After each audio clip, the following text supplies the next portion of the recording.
Cybersecurity giant CrowdStrike, who's affiliated with Microsoft, has suffered a major outage. Now, this is affecting airlines, banks, broadcasters, 911 centers, and more.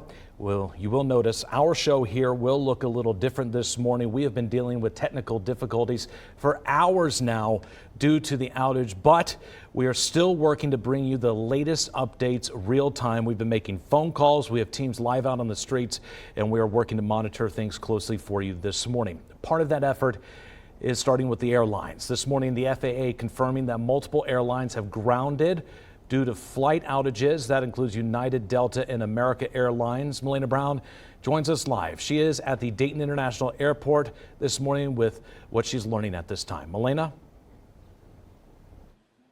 Good morning, guys. As Nathan mentioned, I am at the Dayton International Airport right now. We do know that American, Delta, and United have grounded their flights. The FAA has confirmed that. You can see here this morning, people are already lining up and trying to get in and get checked in for their flights. As I'm looking at the Delta line right now, there is quite a few people in line trying to talk to the agent. Right now, American looks like it is closed as well. So we're going to try and head into the airport in a little bit to see what's going on. But again, this is not just a Dayton International issue. This is an issue across the U.S.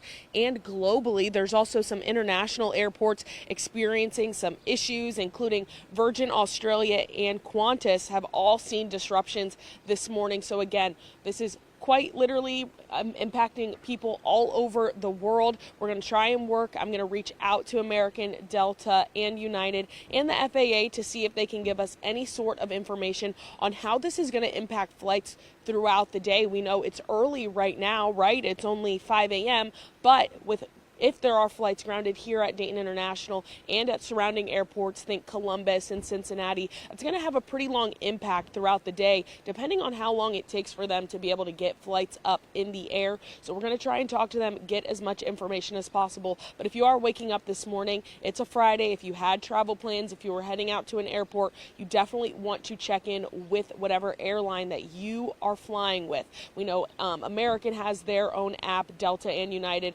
each have their own communication system. Make sure you check in, check your flight, check the number, and see if there's any delays, if there's any cancellations, because right now we do know that all three of those have their flights grounded or at least a ground stop.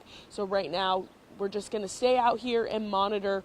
Right here, right across, we can see that there's Delta, United, and American all in a row here at Dayton International Airport. Lots of people already pulling up early this morning. I can see this as the morning progresses. There's going to be quite a bit of traffic down here as people realize that their flights may not be taking off anytime soon. So just keep that in mind if you have a flight today. We are trying to work to figure out any more information about this other than the cyber outage that is taking place that's affecting these airlines and affecting the ability for these flights to take off. I'm going to head inside the airport. Stay tuned with us because we're going to be keeping you updated all morning long on this issue. I'm going to try to head into the side to the airport right now to find some answers, but for now I'm going to send it back to you, Nathan.